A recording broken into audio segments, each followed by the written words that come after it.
Oye, acá nos llega una información que creo yo sería interesantísimo abordarla, querido Wilmer, que es que desde el medio RT confirman la llegada de Nicolás Maduro a Kazán, un hecho que por supuesto permanecía bajo siete llaves. Se había hablado mucho de la presencia de Iván Gil, de Delcy Rodríguez, ambos funcionarios, y por supuesto ahora se corona, digamos, esta presencia venezolana en Kazán, en Rusia, con la llegada de Maduro, y es un hecho histórico para muchos. Y creo yo que sería bueno hablar de esto, Wilber, porque es un interés de gran parte de nuestra audiencia, venezolanos o no. Más allá de eso, nuestra audiencia de prensa alternativa sigue mucho los acontecimientos en el BRICS y no pueden dejar de pensar en Venezuela como un eje importante en esta historia. De hecho, en Venezuela ya lo habían anticipado, ¿no?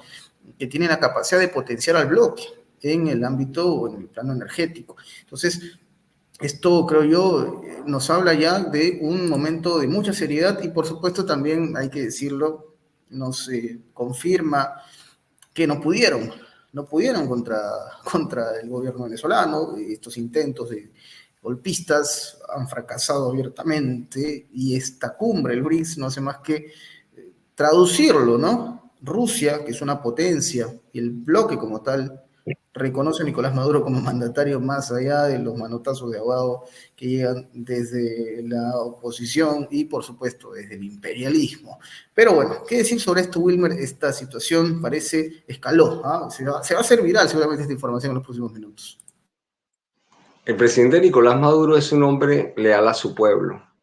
Y el 28 de julio, este pueblo, con conciencia histórica, geográfica y sobre todo con visión geopolítica, gracias a toda la formación recibida durante más de década y media por el comandante presidente Hugo Chávez, nuestro pueblo despertó y entendió que la participación y protagonismo del pueblo y la importancia del sufragio eran determinantes para darle continuidad al proyecto histórico que hoy defendemos. Por esa razón, el 28 de julio reeligió al actual presidente, o sea, al comandante presidente Nicolás Maduro, porque eran dos las estrategias del imperialismo norteamericano dirigidas contra Venezuela. La primera de ellas, lograr una guerra civil, y por eso vimos los hechos del 28 y del 29, que ya los hemos conversado en este espacio de cara al análisis postelectoral que hicimos y que detalladamente lo explicamos. Pero el otro elemento estratégico, jugada estratégica del imperio norteamericano, era impedir a todo lugar el ingreso de Venezuela al BRICS. Chávez hizo la revolución política, Chávez hizo la revolución social, la demostró, pero lastimosamente no tuvo tiempo para hacer la revolución en lo económico. El ingreso de Venezuela a el BRICS es el paso determinante de lo que entendemos es la revolución en lo económico. No hay revolución posible sin revolución económica. Y el presidente Nicolás Maduro, leal a su pueblo, tomó todas las previsiones, las que está obligado para resguardar su seguridad.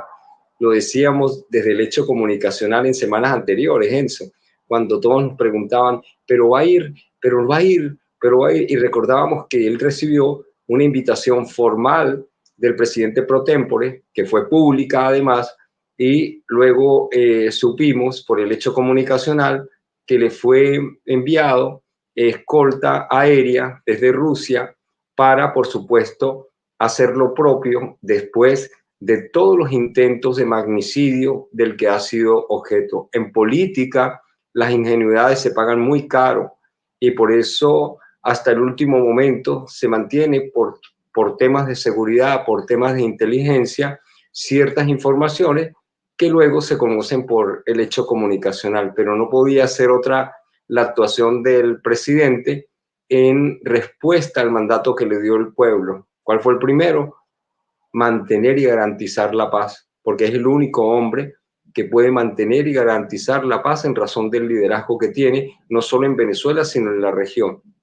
Pero además de esto, el compromiso ineludible de dar el paso certero en el nacimiento de una nueva época civilizatoria que nos permita realmente convertir a Venezuela en una Venezuela potencia, desarrollando la industria con transferencia de tecnología y conocimiento. Entonces, bueno, muy contentos además porque el recibimiento que lo antecede, que es el de la vicepresidenta, que la vimos allí junto a nuestro canciller, el camarada Iván Gil, a la propia viceministra para Asuntos Europeos, Coromoto Godoy, todo el equipo que acompaña al presidente como sujeto único de forma exclusiva y excluyente que maneja las relaciones exteriores conforme al 236, numeral cuarto de la Constitución.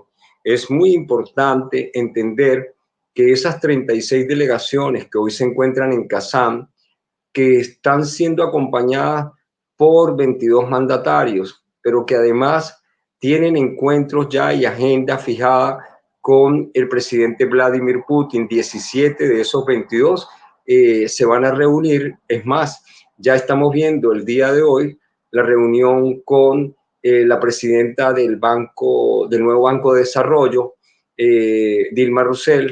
Ya hemos visto el encuentro con el presidente Xi Jinping, el encuentro con el presidente Modi, el encuentro con el presidente Cyril Ramaphosa de Sudáfrica y de India, entre otros.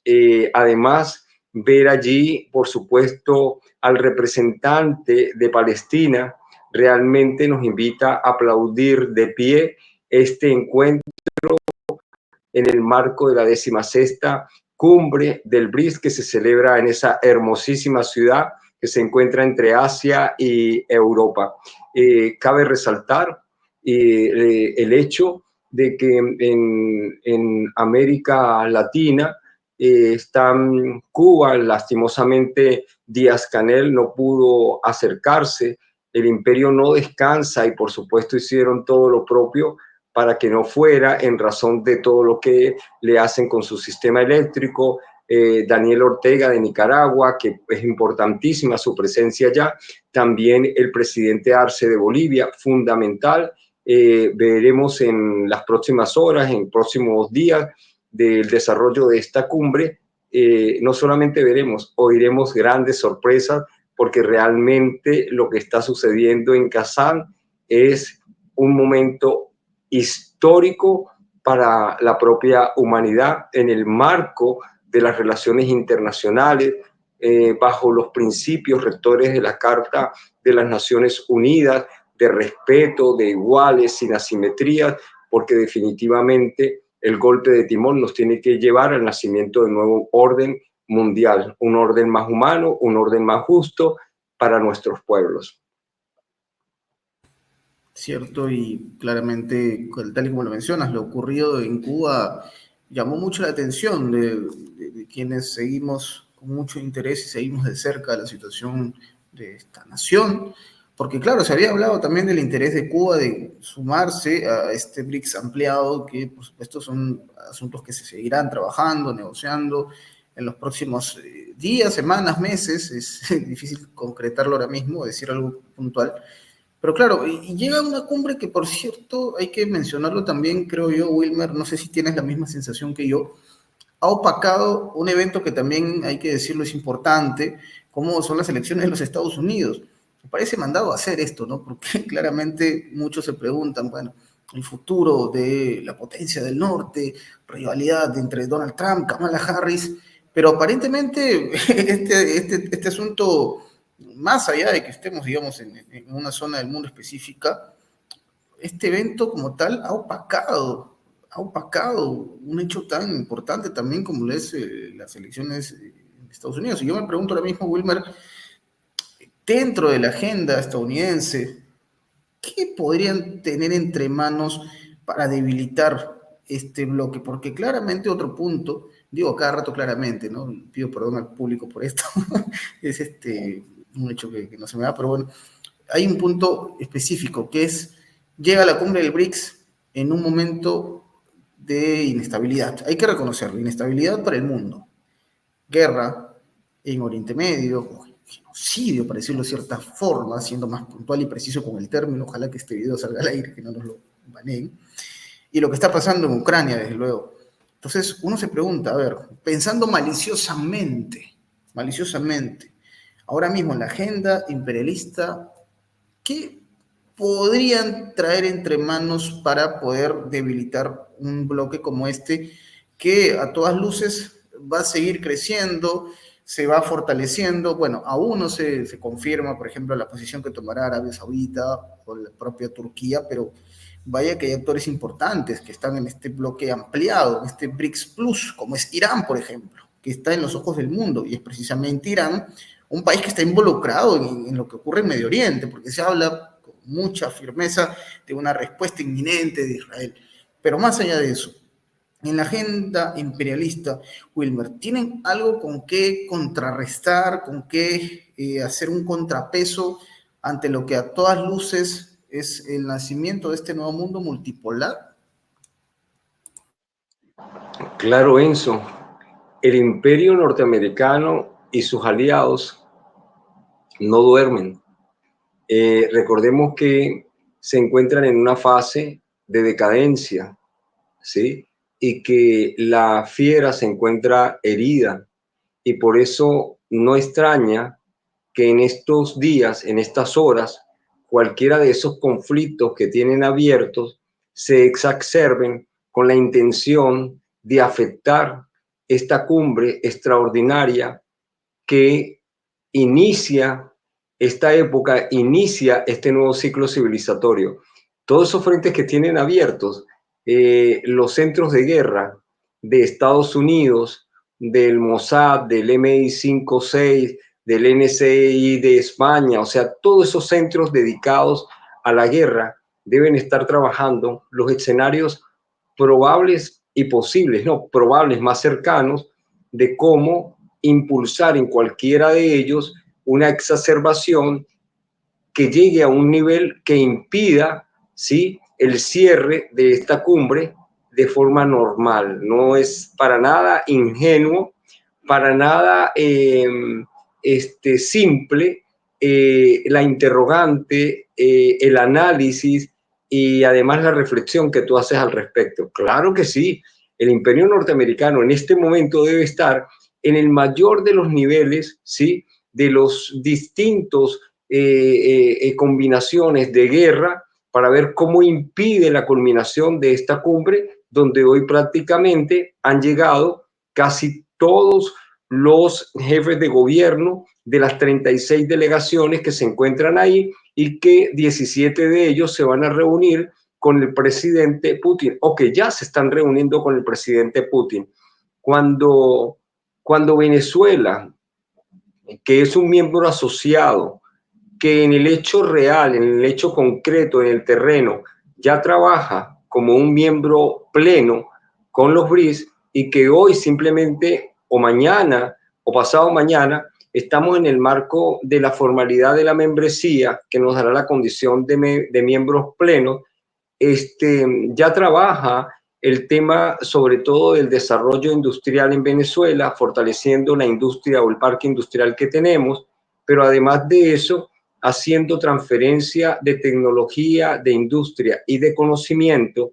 Esto levanta las alertas porque se nos ha impedido siempre, se utilizan las organizaciones internacionales con el fin último de impedir el desarrollo industrial de los países que tienen grandes reservas, porque por eso se crean las dependencias, como en el caso de Venezuela, que las refinerías fueron colocadas afuera, simplemente economías extractivas, las refinerías afuera, que en este país no se produjera absolutamente nada para ellos proveernos y someternos al colonialismo o al neocolonialismo al que ellos están acostumbrados. Eso se acabó a la llegada del comandante presidente Hugo Chávez, y por esa razón los BRICS, que manejan unos conceptos, unos principios y unas formas distintas de relacionarse en lo económico, en lo financiero, en lo comercial, les hace a ellos el contrapeso, sobre todo cuando hoy los indicadores del G7 muestran la caída de todas sus variables, no solamente en demografía, no solamente en Producto Interno Global, y además de esto, por supuesto, en territorio. La llegada de Venezuela a los BRICS lo pondrá en más o menos el 52% de la energía de petróleo en el mundo. En este momento se encuentra en el 40%. Simplemente la adhesión, la membresía hacia Venezuela ya los pone por encima del 50% de la energía a nivel mundial. Pero además de eso, no solamente es petróleo. Recordemos que así como Rusia tiene la primera reserva de gas, nosotros tenemos la cuarta reserva de gas. Tenemos las reservas de oro, de diamante, de coltán, y todo esto suma en las variables, además de las variables demográficas de todos estos países, además de lo que significa las variables del Producto Interno Global de todos estos países, lo que efectivamente confirma desde ya lo que proyecta el presidente Vladimir Putin cuando dice que en el 2028 nosotros habremos más que superado, en este momento lo superamos, pero habremos más que superado las variables del G7.